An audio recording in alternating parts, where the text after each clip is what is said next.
Hi అందరికీ నమస్తే. ఈరోజు బ్రహ్మముడి సీరియల్లోకి వెళ్లే ముందు ప్లీజ్ సబ్స్క్రైబ్ మై ఛానల్.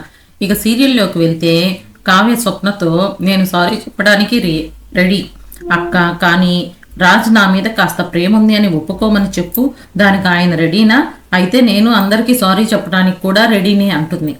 తర్వాత స్వప్న ఏమో ఇది ఎటుపోతుందో ఏమోనే, నాకేం అర్థం కావట్లేదు, మీరు ఎలా కలుస్తారో ఏంటో అని చెప్పి వెళ్ళిపోతుంది. తర్వాత అవార్డు ఫంక్షన్లో అనౌన్స్మెంట్ ఇస్తూ ఉంటారు. స్వరాజ్ గ్రూప్ ఆఫ్ ఇండస్ట్రీస్ చాలా గొప్పది, 10 years నుంచి వాళ్ళదే పై చేయి అని చెప్తూ ఉంటే రాజు ఎంతో సంతోషంగా నెక్స్ట్ టైం చెప్పే టైంలో మాకే అవార్డు అని రాజు పైకి లేవబోతాడు. అంతలో సామంత్ గ్రూప్ ఆఫ్ ఇండస్ట్రీకి అవార్డు వచ్చిందని చెప్తారు అని పేరు చెప్తారు. అది విన్న రాజ్కి షాక్కి గురవుతారు. సామంత్ని స్టేజ్ మీదకి పిలుస్తారు.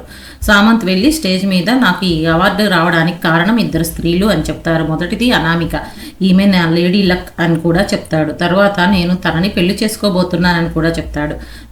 అదంతా వింటూ ఉన్న రాజు కామ్గా సైలెంట్గా కూర్చొని ఉంటాడు. అది గమనించిన సామంత్ తిన్ని బాగా ఏడిపించాలని చెప్పి 2వ స్త్రీ మిసెస్ కావ్య అని కూడా చెప్తాడు. మా creative designer Mrs Kavya, please come on to the stage అని కూడా చెప్తారు. అందరూ అది విని షాక్ అవుతారు.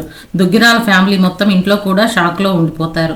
చివరికి కావ్య కూడా షాక్ అవుతుంది. అదేంటి, నేను వేసింది వేరే కంపెనీకి కదా అని చెప్పి సురేష్తో అంటుంది. అంతలో సురేష్ మొత్తం వాళ్ళ బ్రాంచెసే అని చెప్పి చెప్తాడు. పైగా మీకు తెలీదా అని కూడా అడుగుతాడు.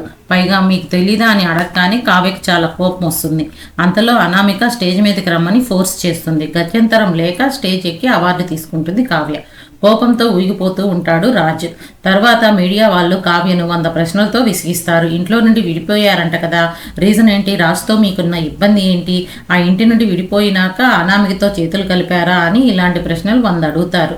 కావ్య ఏడుస్తూ వెళ్ళిపోతుంది. తర్వాత రాజ్ వచ్చి కంగ్రాచులేషన్స్ అని చెప్పి, అద్భుతం, నీకు మాటకు మాట జవాబు చెప్పటం మాత్రమే తెలుసు అనుకున్నా, కానీ నీలో చాలా కళలు ఉన్నాయి కళావతి అని ఈరోజే అర్థమైంది అని చెప్పి అంటాడు.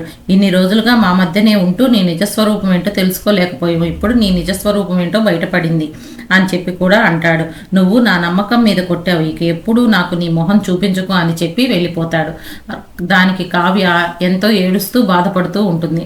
అంతటితోటి ఈరోజు ఎపిసోడ్ అయిపోతుంది. రేపటి సీరియల్ అప్డేట్స్ కోసం please subscribe my channel. Thank you all of you.